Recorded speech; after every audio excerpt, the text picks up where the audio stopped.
ଆଉ କିଛି ଘଣ୍ଟା ପରେ ଦୁଲୁକିବ ବରଗଡ଼, ଚାଲିବ କଂସ ମହାରାଜଙ୍କ ରାଜୁତି।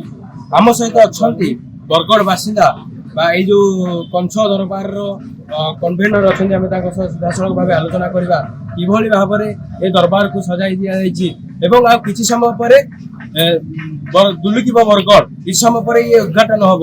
ଏଇ ଘଣ୍ଟା ପରେ ଆମେ ତାଙ୍କ ସହ ଆଲୋଚନା କରିବା ସିଧାସଳଖ ଭାବେ କିଭଳି ଭାବରେ ମଞ୍ଚକୁ ପ୍ରସ୍ତୁତ କରାଯାଇଛି ଆଉ କେତେ ସମୟ ପରେ ମଞ୍ଚ ପୁରା ପ୍ରସ୍ତୁତ ହେବ ଆମେ ତାଙ୍କ ସହ ଆଲୋଚନା କରିବା। ଆଜ୍ଞା, ଓଡ଼ିଶା ଭାସ୍କରକୁ ସ୍ୱାଗତ। ଆଉ କିଛି ଘଣ୍ଟା ପରେ ବରଗଡ଼ ଧନୁଯାତ୍ରା ଆରମ୍ଭ ହେବ ବା ଉଦ୍ଘାଟନ ହେବ। ତାକୁ ନେଇ କେତେ ସଜାଗ ଆପଣଙ୍କ କେତେ ବାର କାମ କଲାଣି, ତାକୁ ନେଇ କ'ଣ କହିବେ? ଆଜ୍ଞା, 78ତମ ଧନୁଯାତ୍ରା ମହୋତ୍ସବର ରାଜଦରବାରଟି ହେଲା ସବୁଥିରୁ ଆକର୍ଷଣୀୟ ମଞ୍ଚ।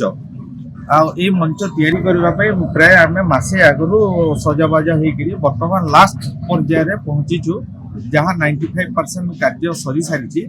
ଆଉ ଫିନିସିଂ ଟଚେସ୍ ଗୁଡ଼ାକ ଦିଆଯାଉଛି, ଯେପରି କଂସଙ୍କର ସିଂହାସନ ବସିବ, ତାପରେ ତଲେ ମେଟ୍ ପଡ଼ିବ, ଏପରି ମାନେ ମିନିମମ୍ କାର୍ଯ୍ୟ ଗୁଡ଼ାକ ଅଛି, ଯୋଉଟାକି ଆମେ ପ୍ରାୟ 12ଟା ପର୍ଯ୍ୟନ୍ତ ଆଜି ଶେଷ କରିଦେବୁ।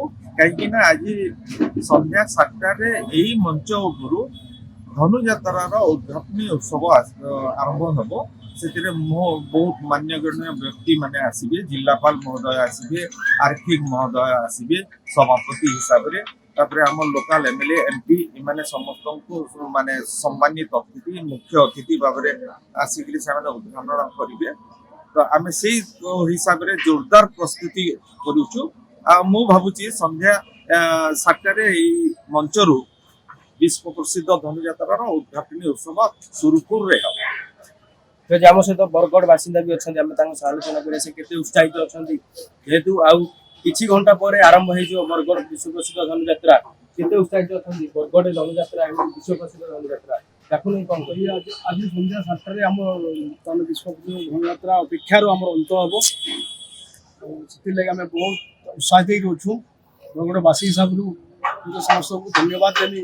ଗୁଣ ଦାଦା, ଉଦ୍ଧବ ଦାଦା, ଆମ ରାଜୁ ଯାହା ଅଛନ୍, ମୋର ବଡ଼ ଭାଇ ଦଶରଥ ଦାଦା ବି ମୋର ପାଖେ ଠିଆ ହେଇଛନ୍। ସେଥିଲାଗି ଆମେ ବହୁତ ଉତ୍ସାହିତ ଅଛୁ ଆଉ ବହୁତ ଅପେକ୍ଷା କରିଥିଲୁ। ସେଥିଲାଗି ଅପେକ୍ଷାର ଆଜି ଅନ୍ତ ହେବ ସନ୍ଧ୍ୟାରେ। ସେଥିଲାଗି ଆମେ ବହୁତ ଆଜି ଉତ୍ସାହିତ ହେଇକି ଅଛୁ। ସମସ୍ତ ବରଗଡ଼ ବାସିନ୍ଦା ବି ଉତ୍ସାହିତ ହେଇକି ଅଛନ୍ତି। ସମସ୍ତେ ଆଜି ସନ୍ଧ୍ୟାରେ ସମସ୍ତେ ରାଜ ଦରବାରକୁ ଦେଖିବା ପାଇଁ ସମସ୍ତେ ଆସିବେ।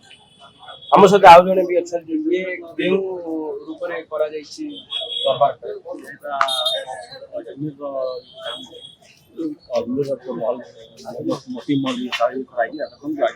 ପ୍ରତି ବର୍ଷ ଆମ ଏଠି ଧନୁଯାତ୍ରା ହୁଏ। ଯେଉଁ ଧନୁଯାତ୍ରା ଶେଷ ହେଇଯାଏ ତା ପରଦିନ ଆମେ ପୁଣି ଗୋଟେ ଉତ୍ସାହ ଉଠେ କେବେ ଆସିବ ସେଇ ଶୁଭ ମୁହୂର୍ତ୍ତ ଯେଉଁଠି ଧନୁଯାତ୍ରା ହେବ। ଆଜି ସେଇ ଗୋଟେ ବର୍ଷ ପରେ ପୁଣି ଆସୁଛି ବରଗଡ଼ବାସୀ ଧନୁଯାତ୍ରା। ଆଜି ବରଗଡ଼ବାସୀ ସମସ୍ତେ ଧନୁଯାତ୍ରା ପାଇଁ ସମସ୍ତେ ଉତ୍ସୁକ, କାରଣ ଆଜି ବରଗଡ଼ ପାଲଟି ଯିବ ମଥୁରା ନଗର। ଆମେ ସମସ୍ତେ ଚାଲିକି ଆସୁ ଏବଂ ଅମ୍ବାପାଲି ପାଲଟିକି ଅପେକ୍ଷା କରାଯାଉ। ଆଜି ସମସ୍ତେ ଏଠି ରାଜନୀତି ହେବ। ଆଜି ମହାରାଜ ଉଗ୍ରସେନଙ୍କର ଆଜି ସମସ୍ତେ ମହାରାଜ ଉଗ୍ରସେନଙ୍କ ପ୍ରଜା ହେବେ। ସେଥିପାଇଁ ଆଜି ବରଗଡ଼ବାସୀ ବହୁତ ଖୁସି, ବହୁତ ଆନନ୍ଦିତ।